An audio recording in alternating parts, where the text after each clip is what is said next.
ईमानदारी का असली इनाम।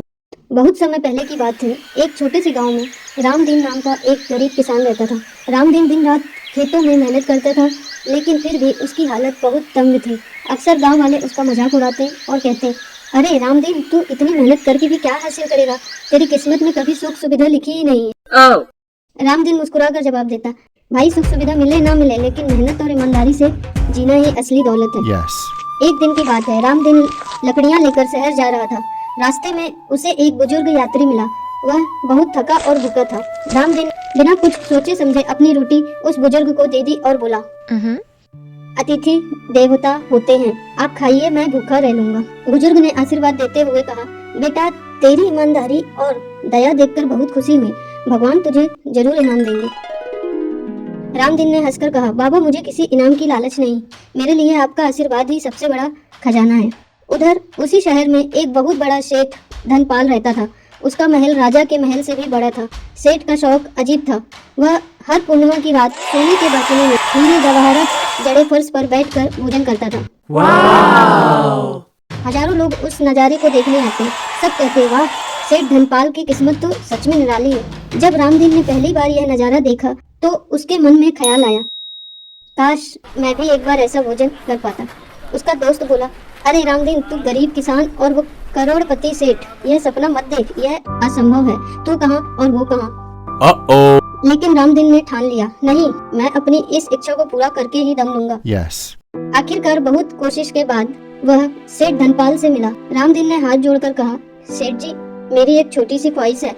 बस एक बार मैं भी आपकी तरह इस महल में सोने के बर्तनों में भोजन करना चाहता हूँ। सेठ पहले तो हंसा, फिर बोला, अगर तुझे ये शौक है तो ठीक है, लेकिन इसके लिए तुझे पूरे 3 साल मेरे खेतों में मजदूरी करनी होगी, दिन रात मेहनत। क्या तू तैयार है? Oh my God! रामदीन ने बिना झिझके कहा, हाँ सेठ जी, मैं तैयार हूँ, मुझे मंजूर है। What?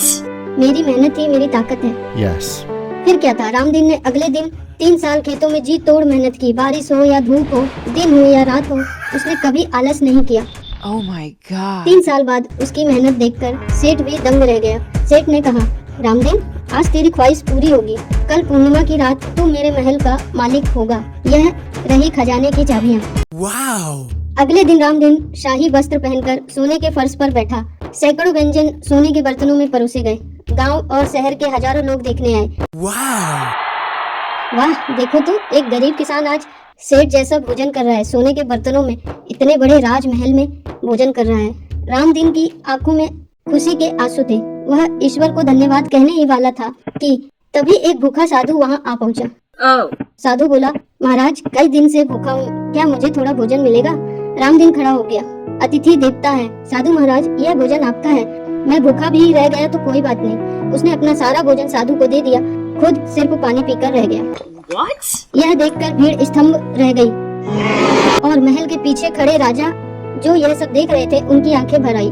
राजा ने रामदीन के पास आकर कहा, रामदीन, तूने 3 साल मेहनत की और यह शाही भोजन तेरा हक था, फिर भी तूने इसे त्याग कर एक भूखे को खिला दिया। तेरी ईमानदारी और दया देखकर मैं बहुत प्रसन्न हूँ। आज से तू मेरा विशेष सलाहकार होगा। रामदीन रोते हुए बोला, महाराज, ये तो आपकी कृपा है, मैं तो एक साधारण किसान हूँ।